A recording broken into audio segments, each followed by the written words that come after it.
Hi friends, welcome to my channel. இன்னைக்கு நான் வந்து ஃப்ரிட்ஜ் டூர் காட்டலான்னு இருக்கேன். வாங்க பார்க்கலாம். ஃப்ரெண்ட்ஸ், நான் பருப்பு எல்லாமே வந்து ஃப்ரீசரில் தான் வைப்பேன். நாங்கள் அதிகமாக வந்து ஊருக்கு போவோம். ஊருக்கு போயிட்டு வரும்போது ஃபுல்லாக பூச்சி பிடிச்சிருக்கோம். ஸோ அதுக்கு யூஸ் பண்ணவே முடியாது. ஸோ நான் ஊருக்கு போகும்போது இது ஃபுல்லாக இதில் வச்சுட்டு ஃப்ரிட்ஜ் ஆன் பண்ணிவிட்டு போயிடுவேன். ஸோ அதனால் எந்த ப்ராப்ளமும் இருக்காது. கருவேப்பிலை ஃபுல்லாக வாஷ் பண்ணிவிட்டு இந்த பாக்ஸில் ஸ்டோர் பண்ணி வச்சுருவேன். ஸோ எத்தனை நாள் ஆனாலும் ஃப்ரெஷ்ஷாக அப்படியே இருக்கும். நெக்ஸ்ட்டு கொத்தமல்லியும் அதே மாதிரி தான் ஸ்டெம் எல்லாம் ரிமூவ் பண்ணிவிட்டு தண்ணி படாமல் இந்த மாதிரி ஸ்டோர் பண்ணி வைப்பேன். இது வந்து டொமேட்டோஸு, அதுக்கப்புறம் கத்திரிக்காய், எல்லா காயும் இதில் தான் நான் வந்து ஸ்டோர் பண்ணி வைப்பேன்.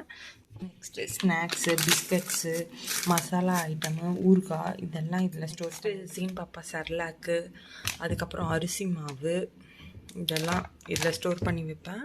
அரிசி மாவு கூட நான் வெளியில் வைக்க மாட்டேன், ஏன்னா வெளியில் வச்சா பூச்சி பிடிச்சிரும். ஸோ அதனால் நான் எல்லாமே ஃப்ரிட்ஜில் தான் வைப்பேன். வேணுன்றப்ப எடுத்து யூஸ் பண்ணிப்பேன்.